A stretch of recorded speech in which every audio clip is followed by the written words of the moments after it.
Rio Plus 20 set in motion the whole Sustainable Development Goals process.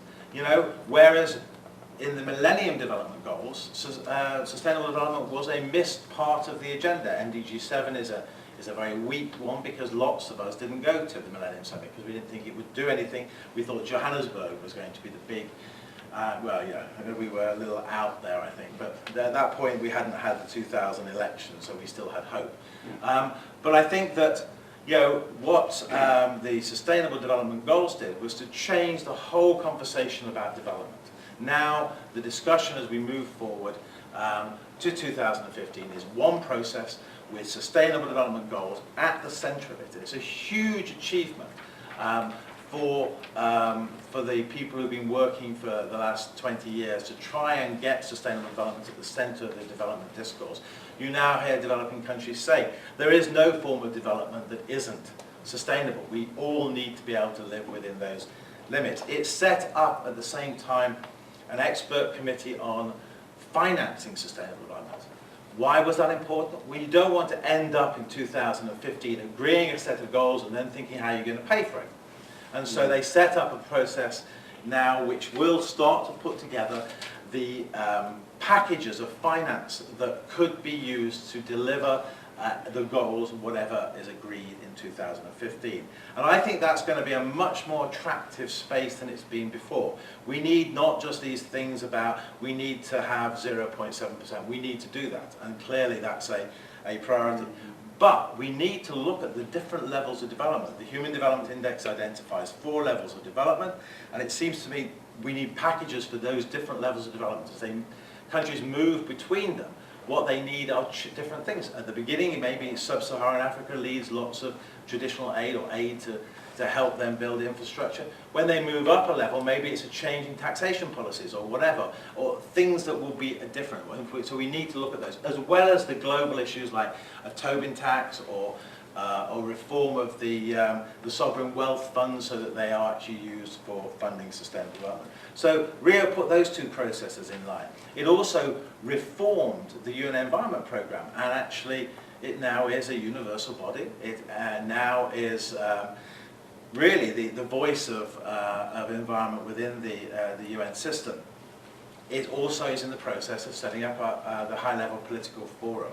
So the CSD is being moved up. The debate in '92 was Morris wanted the Trusteeship Council, a charter body changed into a Sustainable Development Council. Brundtland wanted a Council of the General Assembly. The British and the Americans didn't want anything. And G77 and the NGOs worked together and got the Commission on Sustainable Development. Now we're working together to try and get a higher level body, something which at least every 2 or 3 years will have heads of state to address sustainable development. So if we look at what Rio did, it didn't just address some of the problems in the institutional side of the equation. It also, in the policy side, moved forward significantly some of these very important areas and put sustainable development at the centre. And the conversation on the green economy, and to some extent I'm partly to blame for that term, the issue was at least we were discussing the economy. And so we may not have got out of Rio Plus 20 enough on the economy that we should have done. But we did get some things. The World Bank has now initiated the natural capital process with 50 countries and 50 companies looking at different forms of accounting. It's not the happiness index, but it is a movement in the right direction to do that. And that includes countries like the UK who are part of this, this review of natural capital. So I'm very optimistic about the future. I believe that we have a real chance over the next 3 years, this time to get sustainable development as the overarching process. And unlike the Millennium Development Goals, the Sustainable Development Goals are universal. It's not just for developing countries. The missing component, which we didn't succeed to get at Rio Plus 20, which I think, if we'd have had a couple of months, we would have got it, was a global framework for corporate reporting. We had the support of a lot of countries, and we had a problem with a couple of countries, India being the main one, because they didn't understand how it would happen. And the thing is, we were all running like headless chickens as we went to the end of that process. It was very difficult to get the headspace to explain to some of the civil servants exactly what it would mean. And I have to say that since Rio has happened, The Brazilian, South African, Danish and French government have picked up the banner. They're friends of paragraph 42, as I think it's known, and they are intending in the period of the next 3 years to get that global framework by which companies will have to report on their sustainability issues, their governance issues, as part of being listed on stock exchanges. And I have to say India is now re-looking at its position, is now in a space where it wants to have a constructive engagement in that policy. So I think there's a lot of hope, there's a lot of challenges out there which we clearly are going to need to address. And some of them just to put on the table. There are major disruptions coming in the next 10 to 15 years. I'm going to play a little bit of a kind of science fiction type thing, but it's partly because of some of the stuff I've been reading, and also because I think often we operate in a bubble and we don't see the outside world and how the outside world impacts on our world. And all the discussions that we've had, whether it was 72, 92, 2002, 2012, happen in real politics. So they happen, what's going on outside impacts on what's possible and then what's implemented. So here's a few things for you to think about. Who's heard of 3D printing? And what happened 2 weeks ago? A gun was printed.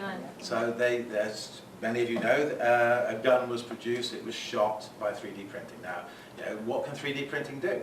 Anyone know? Just about anything. Pretty much anything it can do. They're talking about veins in arms and hearts and lungs and things. So some really good stuff. What will be the impact if you've all in 10 years' time got a 3D printer on your table on manufacturing in China? It'll disappear. Because one of the big impacts of 3D printers is that you won't need to be sourcing the materials from developing countries. You'll be able to do it yourself. Whatever, people, the jobs will be in coding. So if you want a different book to this, which is, I don't know, something, someone do your little code onto the additional coding that's available free online, and that will be what you will pay for. It will have a huge impact on jobs over the next 10 to 15 years. Yeah. Huge. Has everyone seen the Google driverless cars? Yeah. So just 10 to 15 years ahead, you won't have taxi drivers, you won't have lorry drivers, you won't have bus drivers, you won't probably even have a car. You'll just make a phone call, ask it to pick you up and take you somewhere. Huge changes. Both very good for the environment, because you'll have better cars, you'll have less travel, you'll have less accidents, because accidents pretty much are people making bad decisions. So it will help there. Who watches Star Trek? So who's heard about the X Prize for the tricorder? Who knows what the tricorder is? Dr. McCoy? Yeah. Yeah, tricorder. They reckon it's a prize for 2 years, but I reckon it'll take longer than that. 15 major things that are wrong with us. The tricorder will be able to tell you whether you've got that, and you'll be able to order your drugs or whatever, or from Google Health probably. And so a whole layer will disappear of health provision, because in fact this thing will do it for you. Education. Anyone interested in education? So tell me what's happening in education. Distance education. Yes. Yeah. Come on. Online. Online. Yeah. Online learning. Do you know how Free many course. online courses were downloaded by iTunes last year? 700 million. Wow.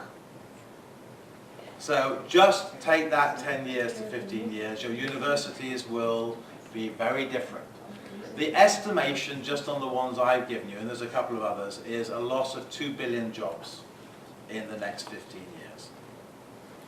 I was with some very serious futurists in Canada who were estimating that within 15 to 30 years, the pay of Canadians and Chinese would be the same, and it wouldn't be higher, it would be lower. And that one of the biggest, fastest growing websites is freelancer.com, where people offer jobs and then people bid to do them themselves. So if we don't look at these things that are happening out there and how they're going to impact on the world that we are trying to create, then I think we're going to have some serious problems. Thank you.